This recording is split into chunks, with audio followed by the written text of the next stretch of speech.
Lucius Annaeus Seneca, or simply Seneca the Younger, lived in ancient Rome. Born around 4 BCE in Córdoba, Spain. He rose to power under Emperor Claudius. Later, he became the tutor of a boy named Nero. Seneca's life, however, was not easy. Accused of adultery, he was banished to Corsica. There, he spent 8 years in disgrace, cut off from Rome, stripped of honor. Most men would have collapsed. But Seneca did something different. In exile, he turned inward. He studied. He wrote. He thought deeply about what it meant to live well, especially in hardship. Years later, Seneca returned to Rome. He became one of the most respected thinkers of his time. His letters to Lucilius, a collection of 124 reflections on life and ethics, still resonate today. And it's in letter 13 that we find his famous line, "We suffer more often in imagination than in reality." These words weren't theory. Seneca knew real fear. During his exile in Corsica, Seneca endured humiliation. Upon his return to Rome, he faced political intrigue and mortal danger. Yet again and again, Seneca held to a simple truth. Our minds exaggerate pain.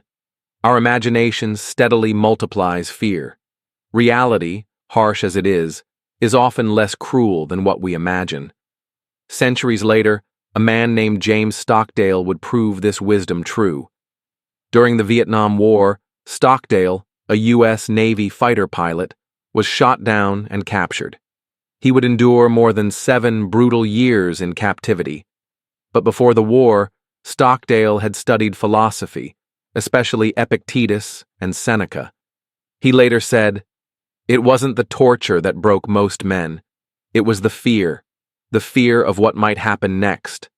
By focusing only on what he could control, his mind, his actions, Stockdale survived.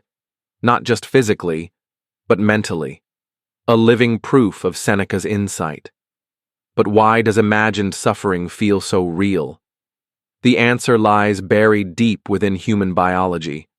Early humans survived by imagining dangers, a rustle in the bushes, a shadow in the night. Those who feared early lived longer. Our brains evolved to react to threats, whether real or imagined, as though they were matters of life and death. Today, the dangers are different. Not predators, but job loss. Not storms, but unanswered messages and uncertain futures. But the brain still reacts the same way. It floods us with fear, even when the threat is only in our mind. Stoicism doesn't promise a life without fear. It doesn't claim hardship will vanish. Instead, it teaches something deeper. See fear clearly. Meet it with reason. Endure it with dignity. Seneca's life proves the point. Exile didn't destroy him.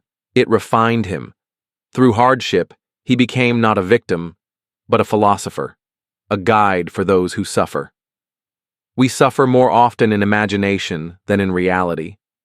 Seneca knew this, not because it sounded good, but because he had lived it.